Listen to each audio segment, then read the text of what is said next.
Dear students, तो आज की इस वीडियो में हम मोल प्रभाज या मोल अंश मोल फ्रैक्शन के बारे में जानेंगे, जो कि एक विलयन की सांद्रता को, विलयन की कंसंट्रेशन को व्यक्त करने की, एक्सप्रेस करने की एक विधि है, एक मेथड है। तो चलिए फिर शुरू करते हैं आज की अपनी ये वीडियो। देखिए, बहुत ध्यान से समझेंगे। उससे पहले एक बात अच्छी तरह से याद रखिए। क्या बात याद रखिए? जैसे कि हम जानते हैं कि भाई विलयन क्या है, सॉल्यूशन क्या है, तो हम कह देंगे सॉल्यूशन जो है एक समांगी मिश्रण है, होमोजीनियस मिक्सचर है। और हम ये भी जानते हैं कि जो विलयन होता है, विलयन के दो घटक होते हैं, या कहते हैं दो अवयव होते हैं, दो कंपोनेंट होते हैं। कौन कौन से होते हैं भाई? विलय और विलायक। कहने का मतलब यह है कि विलयन जो है वो विलय, विलय बोले तो सोल्यूट, और विलायक बोले तो सोलवेंट। विलय और विलायक से मिलकर बना है।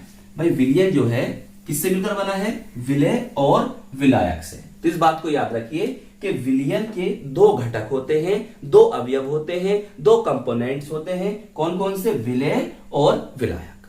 क्लियर? और विलयन क्या है? समांगी मिश्रण है। इतनी बात समझ में आ गई? चलिए अब हम अपनी डेफिनेशन को पढ़ते हैं। देखिए, बहुत ध्यान से समझना। मोल प्रभाज या मोल अंश, इंग्लिश में कहते हैं मोल फ्रैक्शन। चलिए देखिए, किसी विलयन में उपस्थित किसी अवयव, किसी विलयन में उपस्थित किसी अवयव, विलय या विलायक। इस बात को ध्यान रखें। मैंने क्या कहा? दोबारा समझो। किसी विलयन में उपस्थित किसी अवयव, विलय या विलायक के मोलों की संख्या। समझ में आई इतनी बात? किसी विलयन में उपस्थित किसी अवयव, किसी विलयन में उपस्थित किसी अवयव बोले तो विलय या विलायक के मोलों की संख्या। चलिए आगे चलते हैं। आगे क्या लिखा है? और विलयन में उपस्थित संपूर्ण मोलों की संख्या। और विलयन में उपस्थित संपूर्ण मोलों की संख्या बोले तो भाई विलयन में उपस्थित संपूर्ण मोलों की संख्या क्या होगी? विलय और विलायक के मोलों की संख्या। भाई विलयन में, इस बात को लाइन को देखो ध्यान से, कि विलयन में उपस्थित संपूर्ण मोलों की संख्या। तो विलयन में क्या उपस्थित है? विलय और विलायक के मोलों की संख्या।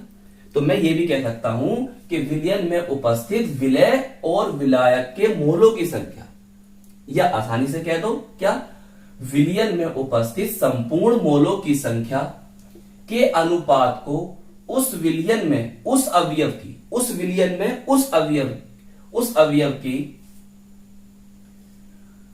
की मोल प्रभाज कहते हैं। नहीं, के अनुपात को उस विलयन में उस अवयव का मोल प्रभाज कहते हैं। अच्छा, इतनी बार एक बार और समझ लो। आप शायद कंफ्यूज हो गए होंगे, एक बार और समझ लो। देखो मैंने क्या कहा? किसी विलयन में उपस्थित किसी अवयव, किसी विलयन में उपस्थित किसी अवयव, अवयव बोले तो विलय या विलायक के मोलों की संख्या। इतनी बात समझ में हो गई? किसी अवयव, विलय के मोलों की संख्या या विलायक के मोलों की संख्या, विलय के मोलों की संख्या या विलायक के मोलों की संख्या।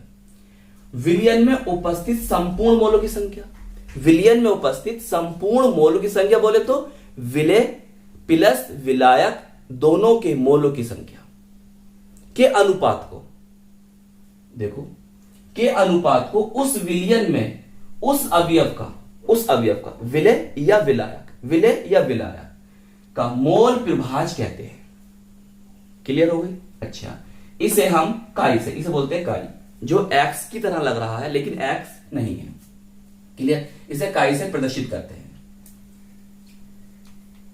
इसे तुम इस तरह से बनाओ, देखो ऐसा करके ना, ऐसा कर देना। कितना अच्छा बना है, इससे भी अच्छा बन गया ये। ऐसे बनाना, समझ गए? कैसे बनाओगे? ऐसा करके, ऐसा करके। इसे काई बोलते हैं, काई। ठीक है? जो एक्स की तरह लग रहा है लेकिन एक्स है नहीं, तो इसे हम काई से प्रदर्शित या व्यक्त करते हैं। अच्छा, अब आगे चलते हैं। इसका फॉर्मूला हम कैसे लिखेंगे जिससे हमारा न्यूमेरिकल को करना आसान होगा। अगर हम मोल प्रभाज के न्यूमेरिकल को करेंगे तो इसके फॉर्मूले की जरूरत पड़ेगी। चलिए फॉर्मूला देखेंगे। माना विलय के मोलों की संख्या को मैंने क्या मान लिया? स्मॉल एन, और विलायक के मोलों की संख्या को मैंने क्या मान लिया? Capital N. और संपूर्ण मोलों की संख्या, विलय के मोलों की संख्या प्लस विलायक के मोलों की संख्या। समझ में आ गई? अब देखो, अगर मैं विलय का मोल प्रभाज्य निकालूंगा, क्योंकि हम एक एक अवयव का निकालेंगे ना, पहले विलय का मोल प्रभाज्य निकालेंगे, उसके बाद विलायक का। क्लियर? देखिए, तो विलय का मोल प्रभाज्य, इस बात को आप इस तरह से शॉर्ट में लिख सकते हैं। क्लियर? शॉर्ट में इस तरह से लिख सकते हैं। अगर मैं विलय का मोल प्रभाज्य निकाल रहा हूं तो विलय के मोलों की संख्या ऊपर रखूंगा और संपूर्ण मोलों की संख्या, बोले तो विलय और विलायक के मोलों की संख्या। क्लियर? अगर मैं विलायक का मोल प्रभाज्य निकाल रहा हूं तो मैं ऊपर क्या रखूंगा? विलायक के मोलों की संख्या, और नीचे क्या रखूंगा? संपूर्ण मोलों की संख्या, बोले तो विलय और विलायक के मोलों की संख्या। और इन्हीं का जो अनुपात होगा मेरे दोस्त, इन्हीं का जो अनुपात होगा वो उस अवयव का मोल प्रभाज्य कहलाएगा। क्लियर? अगर मैंने यहां पर विलय के मोलों की संख्या रखी है तो ये विलय का मोल प्रभाज्य, अगर मैंने यहां विलायक के मोलों की संख्या रखी है तो ये विलायक का मोल प्रभाज्य कहलाएगा। अब देखिए, ऊपर भी मोल है, नीचे भी मोल है, इसीलिए मोल से मोल कैंसिल हो जाएगा, इसलिए इसका कोई मात्रक नहीं होता है। मोल प्रभाज्य का कोई मात्रक नहीं होता है। और ये भी याद रखिए कि जो मोल प्रभाज्य होता है वो द्रव्यमान संबंधित होती है, द्रव्यमान पर आधारित होती है, मास रिलेटेड एक विधि है। इसीलिए ये जो होगी ना, ताप पर निर्भर नहीं करती। जैसे मैंने आपको लास्ट वीडियो में मोलरता और मोललता के बीच क्या अंतर था उसको समझाया था। क्लियर? अभी तक अगर आपने वो वीडियो नहीं देखी है तो मेरे दोस्त प्लेलिस्ट बनी हुई है जिसमें मैं आपको चैप्टर वाइज इंपॉर्टेंट क्वेश्चंस करा रहा हूं।